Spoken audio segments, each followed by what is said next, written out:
depends on pricing. So sabi nga natin, hindi naman tayo pwedeng mag-set basta-basta ng price ng ganun-ganun lang. Nang wala tayong pananagutan. Hindi pwede yung ganun. Okay? Now, it works with this framework. So anong point, 'di ba? Anong point? Anong framework ba ang pinag-uusapan natin dito at bakit may mga ganong framework, 'di ba? Guys, meron tayong mga public policy. Yan. Oh, yan yung ating ano. Yun. Anong public policy ang sinasabi mo, sir? Na ibig sabihin, guys, hindi lang basta cost ang titignan mo, kundi kailangan mo tignan na may batas din na nangangalaga sa ating mga consumers. Now, sad to say, pero itong ipipresent ko sa inyo ay hindi nga lang sa atin. Sa ibang bansa nga lang, no? Now, meron tayo, ito yon yung key legislations governing pricing conduct in commerce. So we have number one is the Sherman's Antitrust Act of 1890. Okay, so ano ang ginagawa nitong kay Sherman? Yan. Sabi, itong kay Sherman, it prohibits contract, combinations, or conspiracy in restraint of trade. In Section 1, it targets price fixing agreement. In Section 2, it targets monopolizations and predatory pricing. Yan. Sir, ano po ba ang kasama dito kay Sherman, no, sa Sherman's Antitrust? Una, it prevents monopolization. Ibig sabihin, hindi pwede na may kartel. Hindi po pwede na may collusion. Bawal yun. Bawal yung magkaroon ng sabuatan sa pagsiset ng presyo. At bawal din ang predatory pricing. Sir, ano yung predatory pricing? Pag sinabing predatory pricing, in layman's term, ito yung magsiset ka ng price na sobrang baba. Literal sobrang baba. Na ano, na halos sa sobrang baba, mahihirapan yung kalaban mo na habulin ka. Sir, masama na ba ang mag-set ng mababang presyo? Hindi masama ang mag-set ng mababang presyo. Ang masama, yung intention mo sa pagsiset ng mababang presyo. Bakit? Ano ba ang intention ng kumpanya sa predatory pricing sa pagsiset ng mababang presyo? Literal. Gusto nilang patayin ang prey. Kaya nga predatory. Papatayin yung prey. At ano yung prey na yon? Sino yung prey na yon? Yung mga kalaban niya. Yung mga maliliit na kumpanya na competitor niya. Kaya predatory pricing ang tawag doon. So mamaya, meron pa tayong discussion dyan.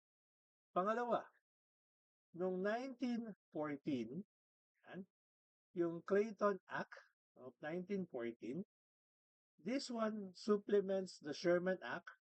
It addresses specific anti-competitive practices and provides civil remedies and treble damages for victims of antitrust violation. So in support with the Sherman's Antitrust Act, itong kay Clayton.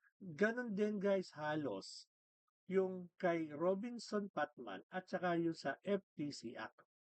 Kasi same year yun, 1940. So the FTC is the Federal Trade Commission under Section 5 prohibits unfair or deceptive act in commerce. Ano yung deceptive? Yung may panlilin lang. Specifically, deceptive pricing and bait and switch. Mamaya, discuss din natin yan. Kay Clayton, prohibits price discrimination, charging competing buyers different prices for goods of like grade. Take note of like grade. Pero bakit nagagawa yung price discrimination? Kasi sa iba, they have something different. Kahit konti lang. Minsan nga, yung difference, trivial lang. Hindi naman totoo, gimmick lang. Kaya nakakalusot. Okay? So ngayon, sa isayin natin, no? So ito yung legal framework na dapat maging familiar ka para hindi ka magkamali at mag-violate ka. Bakit? May penalty lang naman yan. Okay? Okay. So isa-isa natin yan. There are two categories of pricing regulations. One is within the channel levels, and the second one is across channel level. Okay. Now, ano naman yung nandoon sa within channel level? Among competitors at the same level of the distribution channel. Example daw, manufacturer versus manufacturer, retailer versus retailer. So, ibig sabihin, it's really within the channel levels. Now, ano yung dalawa na ginagawa nila dito kapag within channel level? Number one, price fixing. Dito, they agree. Competitors agree to set prices, which is illegal under Sherman Act. Okay? Bawal. Sabi sa Sherman Act, hindi pwedeng iset ito. Hindi pwedeng magkaroon kayo ng collusion. Price fixing yan. Bawal yan. Pangalawa is the predatory pricing nga. This one is pricing below cost to eliminate rival. Di ba? Ang intention mo kasi is to eliminate, to kill your rival. So that is within channel level. Okay? Kasi magkasama kayo, magka-bracket kayo. Pag across naman, this one is between firms at different level. Ibig sabihin, hindi mo ka-level. Pwedeng pataas, pwedeng pababa. Okay? Number one is price discrimination. Different prices to competing buyers. Bawal din to. Sabi kay Robinson-Patman Act. Resale price maintenance naman, that is the vertical price agreement. Rule of Reasons post-Legends case in 2007. Ano bang ginagawa dito sa resale price maintenance? Di ba? Now, ito yun. So, isay natin ngayon. Price fixing.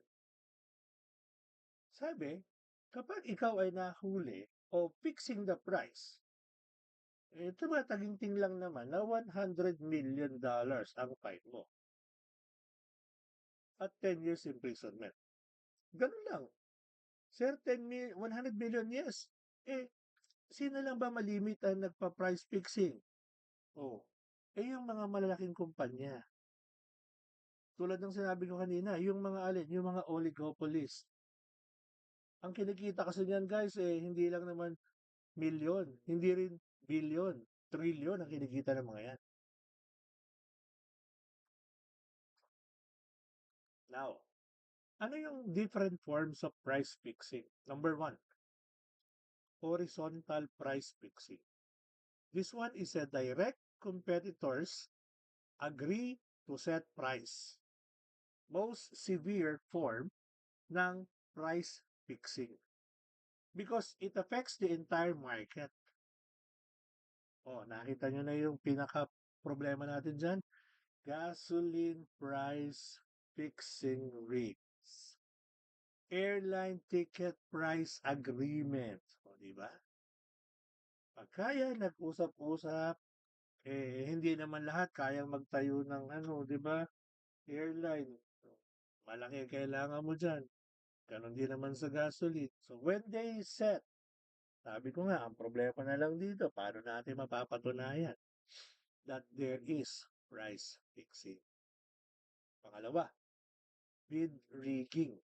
Competitors coordinate bids on contract to ensure a predetermined winner. Common in construction, government procurement, and defense contract, which is very true. Bidding pa lang guys, may nanalo na. Ganyan talaga.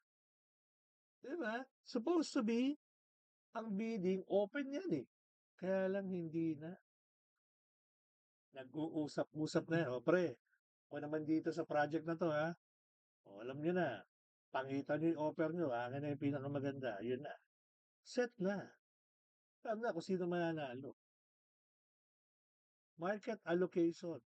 Competitors divide market by geography or customer type. Therefore, they eliminate price competition within territory. 5 sila, pinagati-hatian. O, ikaw dyan sa District 1, 2, 3, and 4. O, basta project sa District 1, akin yan. Ganun na yun. So, it's still fixing. So, again, bawal yun. And, tacit collusion or a silent agreement. So, ito yung pinaka-common na ginagawa nila. They fix the price. Nag-uusap sila kung magkano magiging presyo, ilan ang ipoproduce, para nang sa ganon, they can control both supply and price. And that's illegal. Diba? Can you follow? Tataas pa ako ng kamay kung nakakasunod kayo, no? Para naman nakikita nyo ako, naka-off nga pala yung cam ko. Ayan. Number 2 is the predatory pricing. Deliberately set below cost. Nakita niyo yung pangalawang bullet? Intend to eliminate competitor.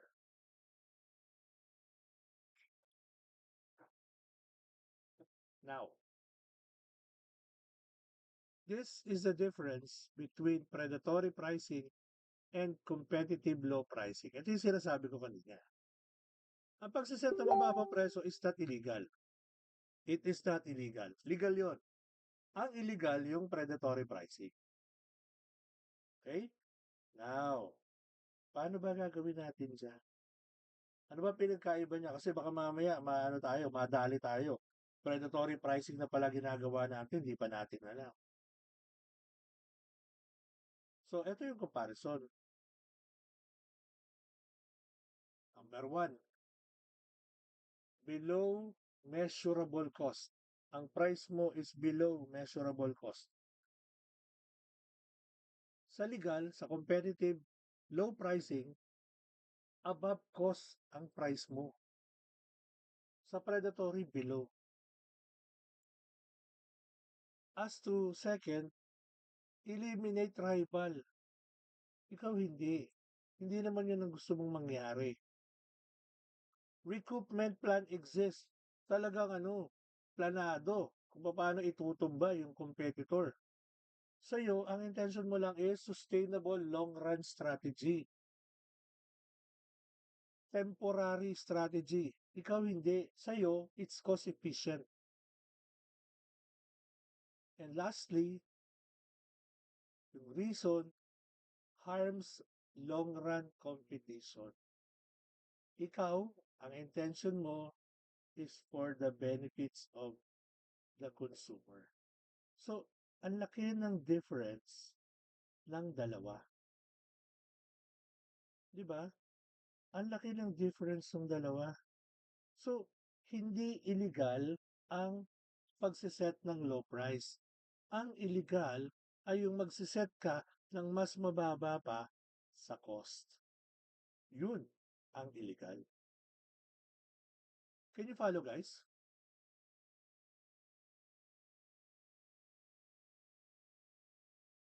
Uy, pa-comment naman dyan. O kaya pa-thumbs up para alam ko nandyan pa kayo ba? Baka mamaya ano na ginagawa nyo? Next. Price discrimination. Yeah. So there are 3 degrees. First, second, and third. First degree price discrimination, that is legal. Legal pa yan. Each buyer charges their maximum willingness to pay. Legal yan. Second degree is okay pa. Kumbaga, justifiable pa. Okay? Yung pangatlo, ang medyo kaya pa rin naman depensahan. Kasi different prices for different customer groups, okay pa yan. Kaya lang siyempre, we have to be very careful. Kanina, ang sabi natin sa price discrimination, hangga't maaari, huwag natin siya gawin. Lalo na kung walang pinagkaiba yung product mo. Yun kasi yung rule doon.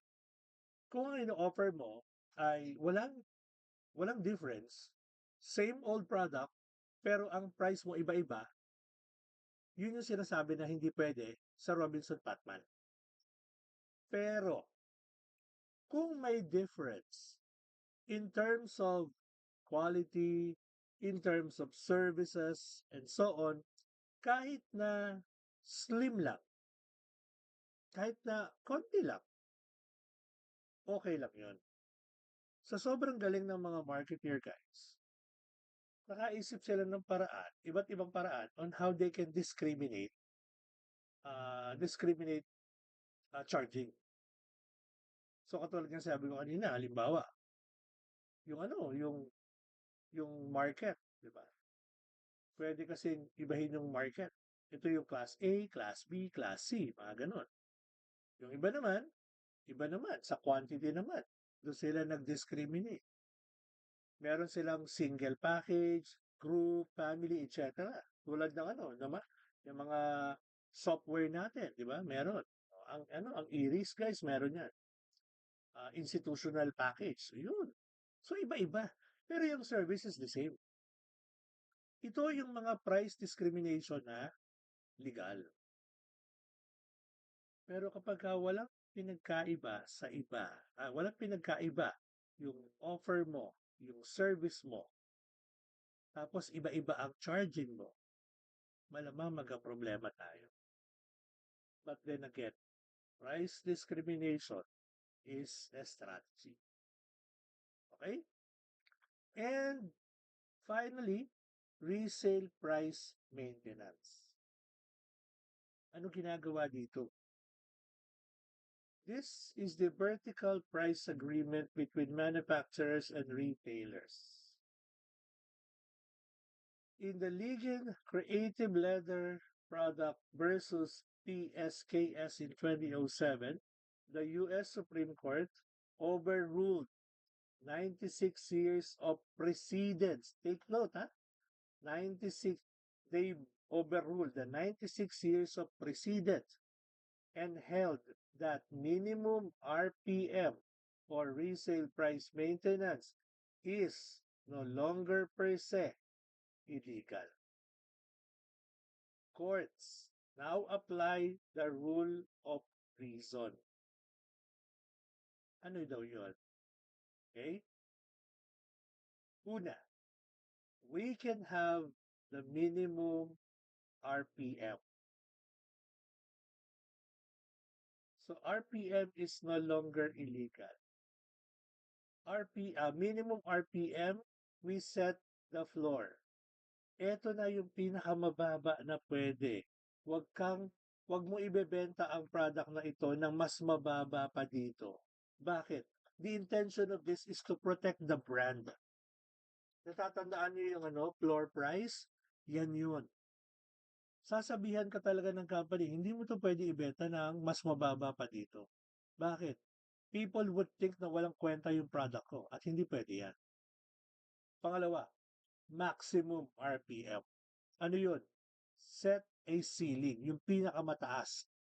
Ibig sabihin, retailer, hindi ka naman pwedeng mag-charge ng mas mataas pa dito. Bakit? Over na yan.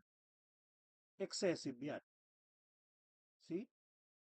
Pangatlo, MSRP o yung Suggested Retail Price. Meron tayo niyan, di ba? Suggested Retail Price. Again, ito ay suggested.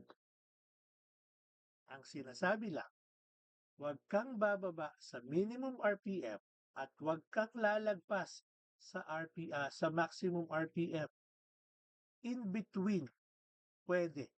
Gusto mo sundin yung ano ko? Suggested retail price ko? Pwede. Maliwanag ako doon?